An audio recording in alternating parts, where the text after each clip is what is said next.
우리 고난의 상황이 참 우리 가운데 있잖아요. 고난의 상황이 닥치면 하나님 왜 나에게 이런 일이 일어납니까? 어떤 순자님 Why me?라는 표현 쓰시더라고요. Why me? 뭔가를 부탁할 때 Why me? 왜 저예요? 막 이럴 때 있는데 하나님께서 우리 고난을 이제 이런 상황이 있으면 하나님께 이렇게 많이 얘기하잖아요. Why me? 왜 저입니까? 고난을 경험하는 그런 이유 중에 우리가 잘 아시듯이 죄로 인한 죽음의 증상들이잖아요. 우리가 죽음을 향해 가고 있는데 그런 징후들이 여기 우리 가운데 이 땅에 있는 것이고, 이미 하나님의 백성이 되었지만 아직 우리는 육신의 몸을 입고 있기 때문에 이 안에 죄성과 함께 있고 또 타락한 인간의 몸이 죽음을 계속 바라보고 있기 때문에 벌어지는 많은 고난의 일들이 있습니다. 그래서 성경은 이러한 연약함을 알기 때문에 이렇게 말씀하는 거죠. 5장 13절 말씀 같이 좀 읽겠습니다. 너희 중에 고난 당하는 자가 있느냐? 그는 기도할 것이요 즐거워하는 자가 있느냐? 그는 찬송할지니라. 신앙생활이 되게 단순한 것 같아요. 그죠? 고난 당하면 뭐예요? 기도하면 돼요. 즐거우면 기뻐하는데 어떻게 해요? 혼자 기뻐하는 게 아니고 하나님께 그 기쁨을 표현하라라고 말씀하고 있는 거죠. 그래서 오늘 본문을 통해서 좀 기도에 대한 이야기를 한 3가지 정도 살펴봤으면 좋겠는데, 첫 번째는 왜 우리가 기도해야 하는가라는 얘기를 좀 하고 싶고, 두 번째는 누구와 기도해야 하는가, 그리고 세 번째는 어떠한 마음으로 기도해야 하는가, 이런 이야기를 좀 다루려고 합니다. 여러분 기도 시간에 많이 드리려고 최대한 짧게 좀 하려고 하는데, 왜 우리가 기도해야 하는가? 12절 말씀을 보시면 왜 12절 말씀이 여기 이렇게 들어있을까라는 고민을 할 수 있습니다. 13절부터는 기도에 대한 얘기를 많이 하고 있는데 12절 내 형제들아 무엇보다도 맹세하지 말지니 라고 하면서 맹세에 대한 얘기를 갑자기 하거든요. 그래서 땅이나 하늘이나 무엇으로 맹세하지 말고 예할 경우 예하고 아니요 할 경우 아니요 하라, 이렇게 이야기하는데, 야고보서를 신약의 잠언이라는 이런 별명을 붙이기도 해요. 신약의 잠언. 경구들이 많이 있는 것 같고, 그리고 어떻게 보면 예수님이 이 본문 얘기한 12절에 있는 맹세에 대한 얘기를 산상수훈에서도 하고 계세요. 맹세하지 말라, 마태복음 5장에 보면 맹세를 아예 하지 말라라고 얘기하는데, 이유는 자신의 책임을 회피하기 위해서 맹세를 하기도 하고, 때로는 탐욕의 죄를 가리기 위해서 하나님 혹은 하나님의 준하는, 그 당시에 이제 이스라엘 백성 예루살렘 성전을 두고 이제 맹세하는 거죠. 난 이 성전을 두고 맹세해. 그렇게 빌어서 결국은 해놓고도 거짓으로 하는 거고, 빈말로 맹세하는 그 인간의 악한 마음을 아시기 때문에 맹세하지 말라라고 말씀하십니다. 근데 맹세를 금지하신 이유 중에 중요한 부분이 뭐냐면 하나님의 주권이에요. 하나님 주권.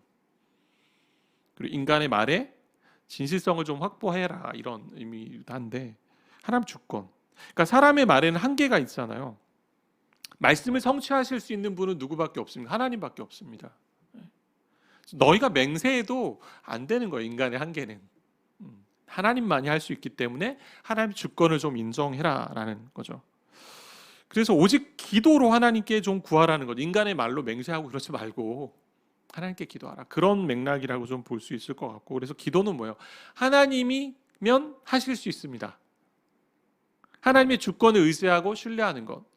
칼빈주의, 이제 칼빈이 이제 신학을 정리했고, 또 장로교 신학의 중요한 핵심이라고 하는 것은 하나님 주권입니다. 하나님 주권. 이런 말 있지 않습니까? 많이 들어보셨을 건데, 영어에 있는 얘기인데, 우리가 일할 때는 우리가 일하는 것이지만 우리가 기도할 때는 하나님이 일하신다. 열심히 내가 일할 때는 내가 일하는 것 같지만, 그러나 내가 기도할 때 진짜 하나님이 일하신다라고 말씀하고 있죠.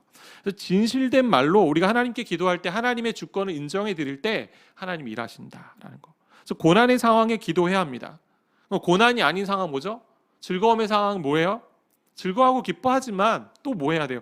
하나님께서 그 즐거움을 주신 거에 대해서 하나님 주권적으로 우리에게 주셨기 때문에 하나님께 찬양해야 될 이유라는 거죠. 그래서 고난 당하거나 찬양하거나 고난 당하거나 그리고 즐거움이 있을 때 모든 어떠한 상황에서도 하나님의 주권을 의지하는 것, 이게 바로 우리 신앙의 삶의 아주 중요한 자세라고 할 수 있는 거죠. 그래서 기도는 하나님의 일하심을 믿고 기도하는 것입니다. 하나님이 일하시면 됩니다라는 거죠. 근데 우리의 삶의 고난 중에 가장 크게 다가오는 게 뭐가 있습니까? 질병에 대한 얘기 하잖아요. 고난 당하는 자는 기도하라고 하고, 즐거울 때에는 찬송하라고 하면서 그 다음 나오는 게 뭐냐면 14절에 너희 중에 병든 자가 있느냐라고 이야기합니다. 병든 자가 있느냐. 갑작스러운 질병, 갑작스러운 암 선고, 큰 사고로 인해서 몸이 다쳤을 때, 뜻하지 않게 전염병으로 인해서 중증 환자가 되었을 때 우리는 인간은 다 속수무책이 됩니다. 그런 상황 가운데, 그런 상황에 자주 빠지는 인간을 향해 우리 하나님께서 말씀하시죠. 기도하는데 어떻게 하라? 병든 자가 있느냐 어떻게 해요? 기도하라 라고 끝나지 않고 어떻게 얘기하죠? 14절 보니까 같이 읽어보면 너희 중에 병든 자가 있느냐? 그는 교회의 장로들을 청할 것이요 그들은 주의 이름으로 기름을 바르며 그를 위하여 기도할지니라. 누구와 함께 기도해야 되는가? 이제 두 번째 얘기죠. 혼자 기도하지 말고 질병의 고난의 상황이 있을 때 장로들을 청해라. 장로들. 질병과 같은 고난의 상황 속에 우리가 해야 될 일은 교회의 장로들, 어떻게 보면 뭐 신앙의 그런 나름 선배들이라고 할 수 있고 뭐 직분자라고 할 수도 있는데, 그 당시에 장로들의 역할이 그랬던 것 같아요. 신방을 하면서 병든 자, 특히 환우들을 신방하는 것. 오늘날 장로님들이 하셔야 될 중요한 사역이라고 저는 생각됩니다. 순장님들도 그런 일들을 많이 하고 계세요. 오늘도 보니까 어떤 다락방에서 한 자매님이 참 이 건강상의 문제로 많이 지금 애쓰고 있어요. 여러 차례 이제 또 검사를 해야 됐고 또 다시 또 의사를 만나야 되는 그런 상황 가운데, 또 수술해야 되는 상황 가운데 다락방에서 편지를 이제 작은 메모를 하나하나씩 써가지고 그곳에 이제 과일을 이제 보내고 한 분이 가서 그런 일들이 있더라고요. 또 기도하는 마음으로 보내는 거죠. 그 가운데 교회 공동체로 우리를 부르셨다라는 것은 함께 어려움이 있을 때 기도하는 자리에 가야 된다는 겁니다. 청하셔야 됩니다.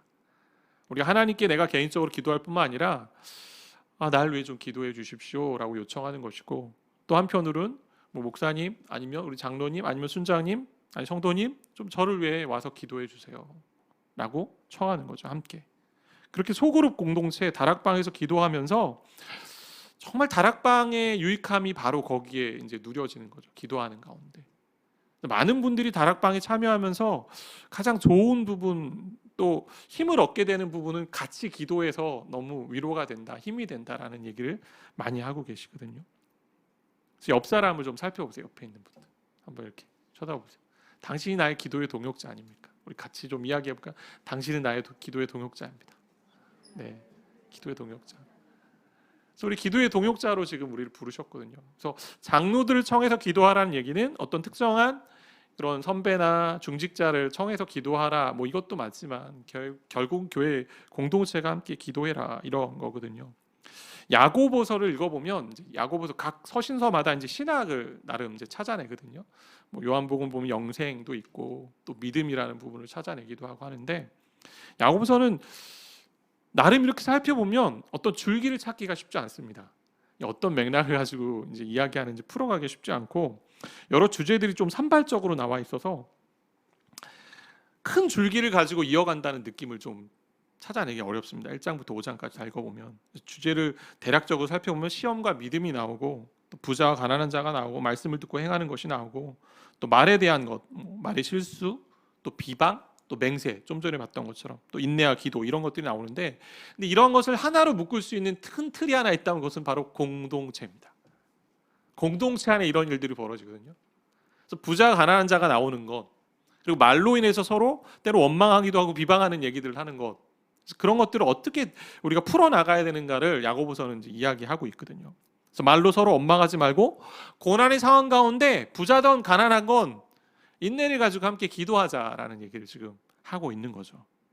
개인적으로 기도하는 것 중요합니다. 근데 공동체가 함께 기도하는 것도 중요합니다. 예배는 원래는 그런 곳이에요. 예배는 뭐 그런 얘기 많이 하잖아요. 예배 와서 힘을 얻었어요. 막 회복이 돼요. 맞습니다. 근데 매일매일 일상의 개인의 예배가 하나님과 정말 잘 이어진 가운데 예배 드려지고 예배가 정말 생명력 있을 때 교회 와서 어떻게 폭발적인 능력을 또 발휘하는 게 예배예요. 기도도 그런 거죠. 개인 기도를 하되 함께 하나님을 그렇게 만나지만 또 어떻게 해요? 공동체가 함께 만나는, 함께 만났던 사람들이 또 와서 과거 이런 이야기 들은 적이 있는데 지어낸 이야기일 것 같아요. 아마 들어보셨을 것 같아요. 오랜 신앙생활을 하신 분들은, 저 어렸을 때 이제 많이 했던 우리 전도사님들, 목사님들 했던 얘기인데, 한 목회자가 이제 길을 가고 있는데 어느 교회가 이제 저 앞에 보이는데 교회 지붕에 사단들이 있는 거죠. 막 서로 막 이제 공격하려고 교회를 막 창 같은 거 있잖아요, 삼지창. 그래서 막 달려가서 교회에 알려야 되겠다. 사단이 공격. 갔더니 어때? 문을 확 열었더니 온 교회가 아주 기도의 불로 가득 찬 거죠. 나와서 이제 다른 교회를 가고 있는데 다 사단이 자고 있는 거죠. 이 창을 들고. 그럼 어떤가 가서 봤더니 교인들도 어때요? 목회자도 설교하는데 졸고 있고 교인들도 졸고 있고 뭐 이런 함께 기도하는 그 열망들, 열정들. 그러니까 신자의 삶이 이제 영적 전쟁터잖아요. 사단이 우리를 참 유혹하고 우리의 죄성을 참 많이 어떻게 보면 이 로마서 7장에도 보면 기회를 타서 이 죄를 기회를 타가지고 우리 넘어지게 하는데, 이 영적 전쟁터에서 우리가 할 수 있는 것 함께 기도하는 일들. 이 자리를 좀 사모하시고 또 함께 기도하는 일들을 좀 많이 사모하셨으면 좋겠습니다. 다락방의 기도 제목들을 보면 많은 생각들을 하게 됩니다. 야, 이 기도 제목을 내면서 어떠한 마음으로 냈을까? 답답한 심정, 답답한 마음을 가지고 기도할 텐데, 우리가 카톡으로 기도합니다 뿐만 아니라 우리 진짜 마음으로 우리 그 사람들을 떠올리면서 기도하면 좋겠다는 생각이 들고요. 여러분 안에서 개인적으로도 어려운 일이나 힘든 그런 기도 제목이 있다면 언제든지 여러분 좀 요청을 하셨으면 좋겠어요. 순자임을 통해서든 뭐 저에게든 뭐 사역자들에게든 함께 경제적인 또 관계적인 그런 여러 신앙의 문제들을 놓고 기도할 때, 또 삶의 문제를 놓고 기도할 때 하나님이 참 기도하기에 부름받은 공동체가 어떠한 은혜를 누리는지를 좀 보게 하시는 그런 일들이 있었으면 좋겠습니다. 근데 15절의 말씀에 보니까 믿음의 기도가 병든 자를 구원한다고 말합니다. 15절 말씀 잠깐 보시면 함께 읽어볼까요? 믿음의 기도는 병든 자를 구원하리니 주께서 그를 일으키시리라. 혹시 죄를 범하였을지라도 사하심을 받으리라. 그러고 나서 16절에 서로 죄를 고백하라 이렇게 나오거든요. 공동체가 기도하는데 한 가지 좀 주의할 사항이 있다는 거죠. 믿음의 기도를 가지고 하는데 이 믿음의 기도 그리고 의인의 간구 이렇게 얘기합니다. 역사한 힘이 있다. 여러분 생각해보세요. 의인이 있습니까? 이 세상에? 아무도 없습니다. 의인은 하나도 없다라고 로마서에 이야기하고 있고, 여기서 얘기하는 의인은 어떤 뜻이냐면 이 의인은 뭐예요? 내가 죄가 있음에도 불구하고 하나님 앞에 내가 죄인됨을 고백하고 계속 어떻게 보면 정결해지려고 하려는 그런 사람이 이제 의인이잖아요. 의인의 기도. 그게 의인이고, 또 하나 믿음의 기도라고 얘기하는데, 자, 믿음의 기도. 그렇다면 우리가 모든 기도를 믿음으로 하면 다 들어진다, 맞습니다. 그것도. 근데 모든 기도를 그렇게 하면 다 이루어진다. 또 생각해 볼 부분이 있는 거죠. 어떠냐면 기도하면서 때로는 우리가 잘못 구하는 것도 있기 때문에. 야고보서 4장에도 나오거든요. 기도의 얘기하면서 너희가 얻지 못함은 구하지 못함인데, 또 하나는 구하여도 받지 못함은 정욕으로 구하기 때문에. 그러니까 이 믿음의 기도란 얘기는 하나님이 아까 얘기한 것 주권을 인정하는 기도입니다. 하나님이 하시는 일에 대해서 내가 순종하고 반응하겠습니다라는 기도지, 내 뜻을 관철시키는 기도는 아닙니다. 하나님 이렇게 해주셔야만 됩니다. 하나님 안 해주시면 저 교회 떠납니다. 이런 협박성의 기도가 아니라는 거죠. 어떻게 보면 정말 믿음의 기도 하나님이 하시면 됩니다. 다만 이런 과정 가운데 이게 하나님의 선하신 뜻 가운데 있는 것처럼 느껴지고 맞다라면 하나님 이거 들어주는 게 맞습니다. 그렇게 할 수 있는 기도겠죠. 그러면서 14절에 뭐가 나온? 주의 이름으로 기름을 받으며 그 기도를 하라고 해요. 기름의 역사가 있겠죠. 그 당시에는 이제 두 가지로 볼 수 있는데, 하나는 실제적으로 이게 의학적인 부분이 있기도 했다고 해요. 그래서 그 복음서에 보면 어떻게 선한 사마리아인이 그 강도 만난 자를 도울 때 어떻게 해요? 기름을 상처에 붓고 싸매는 장면이 나오거든요. 또 예수님도 제자들에게 많은 귀신을 쫓아내며 많은 병자에게 기름을 발라 고치더라. 예수님의 제자들이. 의학적인 뭐 약간의 효과도 있는 것 같은데, 더 중요한 건 주의 이름으로 기름을 바른다는 얘기는 기름을 바르는 모습이 성령의 기름을 시각적으로 보여주는. 그래서 함께 기도할 때 하나님 성령께서 정말 이 영혼을 좀 고쳐주시고 이 영혼을 좀 치유해 주시고 회복시켜 주십시오라는 그 간절한 마음을 가지고 우리가 기도해야 된다라는 거죠. 근데 오늘날 어떻습니까? 성령께서 도와줄 뿐만 아니라 또 하나님께서 일반 은총으로, 일반 은혜로 주신 게 뭐예요? 교회 말고 또 어디서 우리가 치료를 받습니까? 병원이 있잖아요. 병원. 질병 가운데 있을 때 우리가 해야 될 이유 중에 하나는, 기도 중에 하나는 구체적으로 기도하시되 나를 치료하는 그 병원 의사를 위해서 좀 기도하시는 게 필요하고요. 그래서 세브란스 병원 제가 가끔 잘 가는데 선교사님들이 세운 곳이잖아요. 병원에 가면 참 이렇게 안정이 돼요. 주차장부터 찬송가가 나오잖아요. CCM이 나오고 또 올라가면 그 인포메이션 데스크 그 옆에 크게 붙어 있는 글귀 보셨습니까? 아마 가보시면 알 텐데, 보라 하나님은 나의 구원이시다, 이렇게 적혀 있습니다. 그리고 이 병원의 그 비전이 미션이 뭐냐면 하나님의 사랑으로 인류를 질병으로부터 자유롭게 한다. 그래서 우리가 질병할 때 정말 성령께서 도우시는 것뿐만 아니라 뭐 기름이 약간의 의학적인 효과도 있다라면 우리 이런 부분도 함께 기도해야 되죠. 마냥 내가 병원에 가지 않고 하나님 고쳐주십시오, 뭐 그렇게 결단할 수도 있습니다. 충분히. 그러나 뭐 고칠 수 있는 부분이 있다면 하나님 잘 듣게 해주십시오. 약효가 좋은 의사를 만나게 해주십시오. 진단을 잘 받고 처방 받을 수 있도록 해주십시오라고 할 수 있다라는 거죠. 어쨌거나 믿음의 식구들이 함께 기도하는 것, 이 부분을 지금 계속 강조하고 있는 겁니다. 성령의 기름 붓는 것, 때로는 함께 장로들 청하고 공동체가 기도하고 또 의학적인 효과도 도움을 받으면서 함께 기도하는 것. 성령께서, 제가 2년 전에 한 병원에 이제 신방을 갔습니다. 우리 권사님 어머님 90대 넘으신 이제 어머님인데 장에 문제가 있어서 입원하셨고 또 그 당시에 막 코로나 초기였는데 또 폐에 또 어려움이 있는 거예요. 자꾸 가슴이 아프시다는 거예요. 폐가 아프다. 그래서 목사님 저를 많이 찾으셨대요. 저는 이제 그분은 모르지만 목사님 오는 걸 너무 좋아하시는 어머님이어서, 그래서 여기 좀 대고 기도해 달라고. 그래서 어머니 손을 먼저 대라고 하고 제가 그 위에 이제 손을 대고 기도했습니다.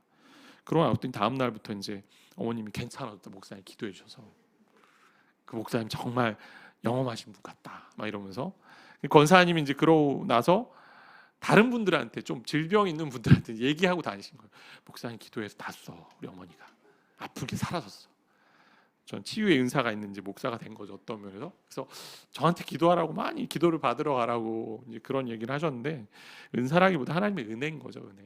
지금도 여러분이 손을 얹고 기도하시면 하나님 들어주시는 거예요. 믿음을 가지고.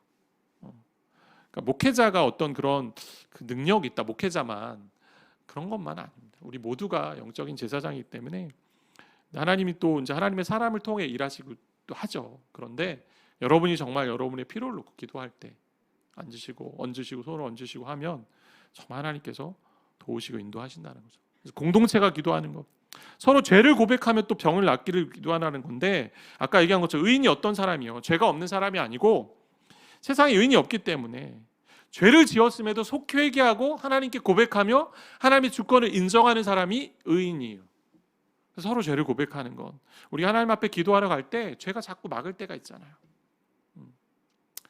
우리 사이, 하나님과 우리 사이를 막는 것이 있으니 함께 좀 하나님께 기도하면서 나아갈 때, 공동체가 기도할 때 혹여나 우리의 죄 때문에 그러지 않을까. 뭐 죄로 인해서 이 병이 왔다 이렇게 딱 이어지진 않습니다. 그럼 때로는 죄 때문에 병이 오는 경우도 있잖아요. 그런 경우도 있죠. 뭐 고린도전서에도 보면 어떤 일이 있냐면 성만찬을 오용했기 때문에 나타난 죄악으로 인한 병이 있다라고 얘기하는데, 근데 모든 병이 다 그런 건 아니죠. 당장 어제 지은 죄 때문에 오늘 내가 병들었다, 뭐 코로나 걸렸다 이럴 수는 없잖아요.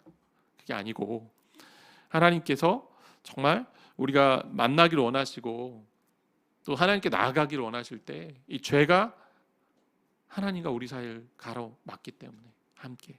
그래서 시편 66편 18절에 보면 이런 말씀인데 같이 좀 읽어볼까요? 내가 나의 마음에 죄악을 품었더라면 주께서 듣지 아니하시리라. 공동체가 이런 여러 가지 것들을 좀 활용해서 함께 기도하는데, 아레이 토레 신부님이 예수원에 계신 이제 대천덕 신부님의 이제 아버님이셨는데, 그분이 이제 했던 그 하나 일화인데, 그분의 일화를 좀 보면 여러 기도 제목을 놓고 장시간 기도하는데 이게 응답이 잘 더디다는 거죠. 없는 가운데 그때 이제 하나님께서 깨우쳐 주신 게 뭐냐면 죄악을 자꾸 보게 하셨다는 거예요. 자신의 죄, 교만도 보고 여러 가지. 그래서 회개기도부터 시작하면서 기도의 응답을 누리게 되는 그런 일들이 있었다고 하는데, 그런 것들 생각해 볼 수 있겠죠. 세 번째, 어떠한 마음으로 기도해야 될까? 오늘 이제 엘리야가 나오지 않습니까? 엘리야. 17절에 보니까 엘리야가 나옵니다. 여러분, 기도할 때 우리가 그런 착각에 빠질 때가 있습니다. 야, 나보다 기도 잘하는 사람, 나보다 더 효용이 있는 것 같은 그런 사람한테 부탁하고 난 이제 안 해도 될 것 같아. 기도 제목 많이 뿌려놓고 정작 나는 기도 안 해도 되는 것 같은. 왜? 내가 기도해도 안 되는 것 같아. 나는 기도의 응답을 많이 경험해 보지 못한 것 같아. 막 이런 느낌이 있을 때. 근데 엄청난 기도의 기적을 경험한 이제 사람 엘리야를 소개하면서 그 수식어가 이렇게 나오잖아요. 하늘 문을 열고 닫았던 사람이에요. 기도해서 비가 안 왔고 기도하니 비가 오는 그런 능력을 가진 사람인데, 뭐 이런 대표적인 또 기도의 응답을 받은 사람, 여러분 잘 아는 조지 뮬러가 있는데 100만 번 기도 응답을 받았다는 그런 대명사가 붙은 사람이잖아요. 고아들의 아버지였고 고아를 참 세워가면서 한 번도 하나님께서 그 기도에 응답하지 않았던 적은 없었던 그런 일들. 이런 간증들을 들으면 엘리야와 우리를 비교해보고 또 조지 뮬러와 우리를 비교해보면서 나는 기도의 어떤 위인이 아닌 것 같아. 나는 좀 믿음이 연약해. 뭔가 내가 기도해도 응답이 잘 안 되는 것 같아. 기도의 시간을 더 채워야 될 것 같아. 기도의 양을 더 채워야 될 것 같아. 막 이런 마음이 들 때가 있지 않습니까? 근데 철저하게 기도의 응답은 하나님께 달려 있다라는 거. 엘리야를 어떻게 이제 묘사합니까? 17절 말씀 어떻게 묘사하죠? 17절에 보니까 우리와 성정이 같은 자. 성정이 같다. 우리의 본성이 같은 자. 본성이 같다는 얘기는 엘리야도 죄인이잖아요. 어떤 일이 있었어요? 18장 아합 일 전인가요? 17장에 나오는 것처럼 뭐 보면 19장이죠. 넘어가는 것 같은데 지금 헷갈리네요.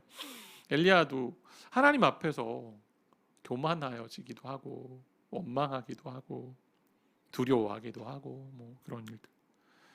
근데 하나님께 기도했을 때 간절하게 열정을 가지고 기도했을 때 일이 일어나지 않습니까? 오늘 기도할 때 어떻게 기도합니까? 오늘 열왕기상 18장 41절 44절에 보면 그 묘사가 좀 나오는데 같이 읽어보면요. 제가 읽어드릴게요. 엘리야가 아합에게 이르되 올라가서 먹고 마시소서 큰 비소리가 있나이다. 아합이 먹고 마시러 올라가니라. 엘리야가 갈멜산 꼭대기로 올라가서 같이 읽을게요. 땅에 꿇어 엎드려 그의 얼굴을 무릎 사이에 놓고 7번이나 갔다 오라고 얘기합니다. 그 종에게. 정말 7번 왔다 갔다 하는 게 얼마나 긴 시간이겠어요. 때로는. 간절하게 땅에 꿇어 엎드려.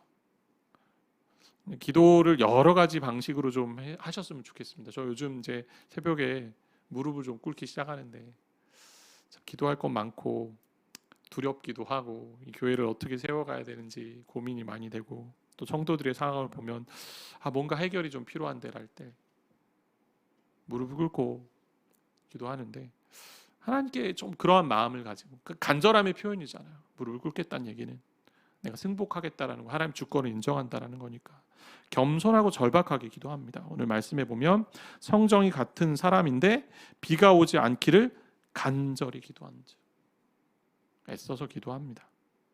7번이나 오가는 시간을 바라보면서. 그래서 우리가 다시 한번 이제 기도의 자리에 나왔는데 기도의 공동체로 우리가 모였습니다. 하나님 주권 인정하는 게 기도예요. 하나님 하시면 됩니다. 하나님의 방식으로 하나님이 해주십시오라고 인정하는 것이고, 그리고 우리 삶에 여러 고난의 상황 가운데 참 질병 때문에 힘들어하는 많은 우리 성도들의 상황이 있거든요. 부모의 질병, 또 아픔, 가족, 또 개인의 아픔. 우리 공동체가 좀 같이 기도했으면 좋겠고, 우리 저 사람의 그 아픔이 나의 아픔인 것처럼 함께 기도하면서 좀 응답을 누리는 그런 복된 공동체가 되기를 바라고 축복합니다. 그리고 간절한 마음으로 여러 가지 좀 방식을 바꿔보세요. 어떤 기도의 연구를 많이 해보신 이제 목사님 얘기를 최근에 또 들었는데 열심히 찾아봤는데 기도를 그렇게 침묵으로 오래 기도했다라는 건 많지 않다라는 거예요. 성경이 좀 하나님 앞에 말을 좀 언어를 가지고 하나님 앞에 고백하면서 좀 기도할 때 부르짖을 때에 또 하나님 응답하시는 그런 은혜가 우리 가운데 있기를 바라고 소망합니다.